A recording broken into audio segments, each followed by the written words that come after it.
ब्रह्म के द्वारा संकल्प मात्र से बिना किसी साधन सामग्री के ही जगत की रचना का कथन।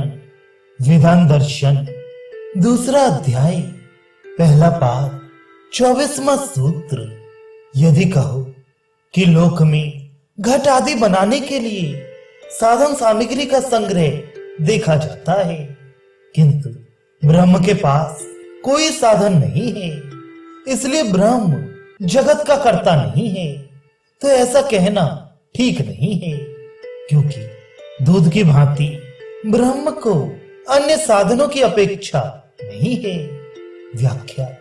यदि कहो कि लोक में घड़ा वस्त्र आदि बनाने के लिए सक्रिय कार्यकर्ता का होना तथा मिट्टी, दंड, चाक और सूतकरघा आदि साधनों का संग्रह आवश्यक देखा जाता है, उन साधन सामग्रियों के बिना कोई भी कार्य होता नहीं दिखाई देता।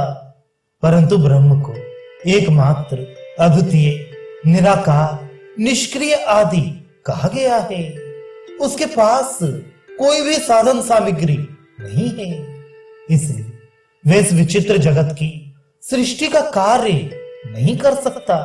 तो ऐसा कहना ठीक नहीं है, क्योंकि जैसे दूध अपनी सहज शक्ति से किसी बाह्य साधन की सहायता लिए बिना ही दही रूप में परिणत हो जाता है, उसी प्रकार परमात्मा भी अपनी स्वाभाविक शक्ति से जगत का स्वरूप धारण कर लेता है।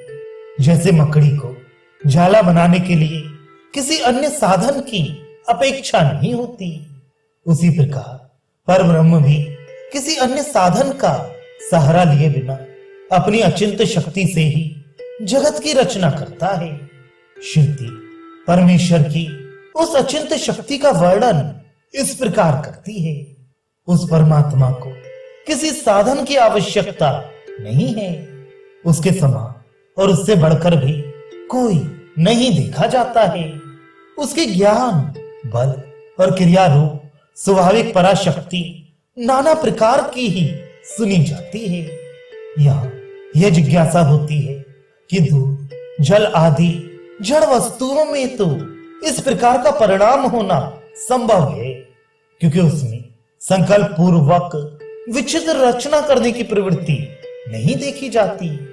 परंतु ब्रह्म तो इच्छा, संकल्प या विचार पूर्वक जगत की रचना करता है, अतः उसके लिए दूध का दृष्टांत देना ठीक नहीं है।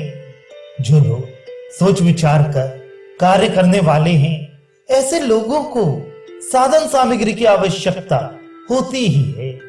ब्रह्म अद्वितीय होने के कारण साधन शून्य है, इसलिए वे जगत का कर्ता कैसे हो सकता है।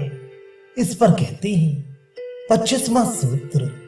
लोक में देवता आदि के भांति बिना उपकरण के भी कार्य करने की शक्ति देखी जाती है। व्याख्या।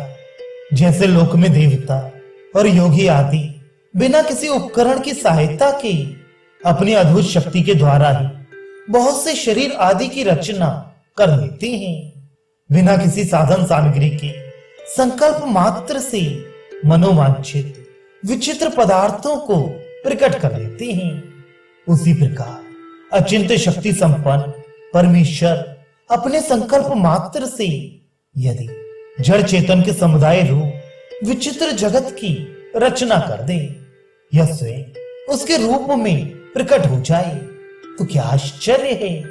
साधारण मकड़ी भी अपनी ही शक्ति से अन्य साधनों के बिना ही जाला बना लेती है, तब सर्वशक्तिमान परमेश्वर को इस जगत का अभिन्न निमित्तोपादन कारण मानने में क्या आपत्ति हो सकती है।